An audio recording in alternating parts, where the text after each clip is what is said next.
Depuis longtemps, soit par curiosité, amusement, spectacle ou intérêt scientifique, l'humanité a travaillé sans cesse à l'utilisation de l'image projetée comme un moyen de communication et manière de représenter sa pensée.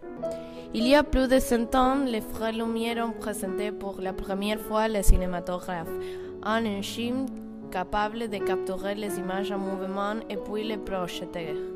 Le 22 mars 1895, on projetait à Paris la sortie des Ouvrières de ciné, qui est considérée aujourd'hui la première projection cinématographique.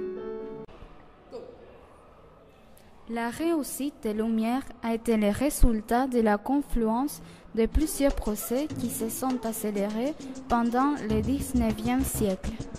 La découverte de l'utilisation de la caméra obscure, le développement du domaine de l'optique et de la photographie, les progrès de la théorie de la persistance rétinienne, la possibilité de l'œil humain de retenir pendant quelques secondes une image qui lui permet de voir comme en continu une succession d'images qui sont séquencées à une certaine vitesse. On était à l'origine d'un grand nombre de dispositifs ou chouettes optiques tels que les zootropes, les tomatropes, les proximoscopes et les lanternes magiques, dont les premières apparaissent au XIIe siècle avant Jésus-Christ. L'histoire du cinéma trouve dans ces chouettes ses antécédents les plus proches, mais la procédure de production et d'application des connaissances dans ces domaines a pris plusieurs siècles. Les manuscrits de 1400 faisaient déjà référence à l'utilisation des dispositifs qui projetaient des images et la moitié du XVIIe siècle, lorsque les plusieurs scientifiques perfectionnaient un de ces projecteurs, on a commencé à parler de lanternes magiques. Les appareils échoués ont été portés à la connaissance du public comme instruments d'amusement. Pourtant, on s'en servait pour explorer les possibilités qu'ils s'offraient.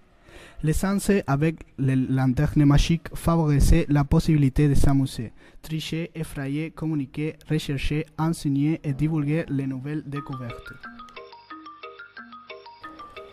La lanterne magique était utilisée surtout pour surprendre le grand public avec des shows qui représentaient des sujets à l'Ancien Testament de la littérature ou de la mythologie, et avec du comique de la terreur ou bien il faisait l'illusion de la vie quotidienne. Quelques spectacles appelés fantasmagoriques produisaient des scènes d'horreur et c'était les lanternistes qui s'occupaient de la projection et le récit de l'œuvre pour effrayer le public.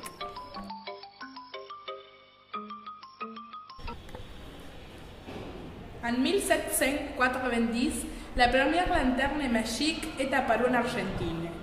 Et l'Italien José Bocchi a fait plusieurs choses. C'était la seule lanterne jusqu'à la moitié du XIXe siècle, où les séances massives ont commencé dans la ville les plus importantes du pays. Ces exhibitions coïncidaient à la fin du XIXe siècle, avec celle du cinéma qui s'installait, mais les lanternes continuaient à émerveiller la foule qui l'utilisait pour l'enseignement ou comme jouer les enfants.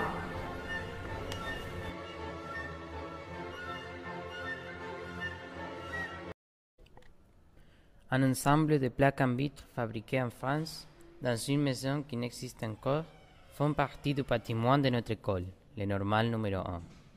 Il y a aussi des plaques illustrées, mais avec des scènes de contes ou de la vie quotidienne des siècles antérieurs, mais d'origine allemande. On les projetait avec une lanterne magique qui n'existe plus. La recherche de cette lanterne nous a démontré que toutes les écoles normales en possédaient une, et même s'il y a longtemps qu'elle ne s'utilisait pas.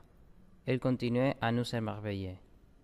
D'abord, parce qu'elle représente ce que la formation d'enseignants avait comme objectif à la fin du XIXe siècle, et puis parce que le temps n'a pas pu effacer les traces de la splendeur des écoles normales, des vrais palais qui, au lieu de princesses et princesses, formaient d'enseignants et dont la richesse était la divulgation des connaissances.